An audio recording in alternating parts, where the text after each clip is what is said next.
Нақ осы шақ, жай түрі. Собственно, настоящее время. Простая форма. Нақ осы шақ сөйлеу кезінде болып жатқан іс-әрекетті білдіреді. Нақ осы шақтың жай түрі отыр, тұр, жатыр, жүр көмекші етістіктеріне жіктік жалғауынан тіркесу арқылы жасалып, іс-әрекет қимылдың тура сөйлеу кезеңінде болып жатқанын білдіреді. Собственно, настоящее время обозначает действие, которое происходит в момент речи. Оно имеет две формы – простую и сложную.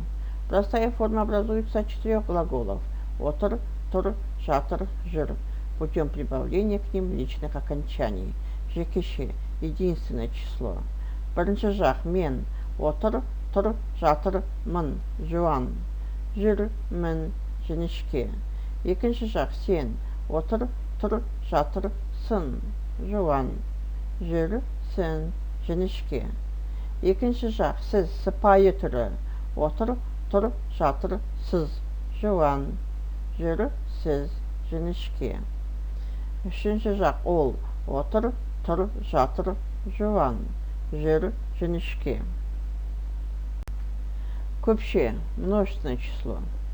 Бірінші жақ – біз, отыр, тұр, жатыр, мыз, жуан, жүр, міз, жіңішке. Екінші жақ – сендер, отыр, тұр, жатыр, сындар, жуан, жүр, сендер, жіңішке. Екінші жақ – сіздер, сыпайы түрі, отыр, тұр, жатыр, сыздар, жуан, жүр, сіздер, жіңішке. Үшінші жақ – олар, отыр, тұр, жатыр, жуан, жүр, жіңішке.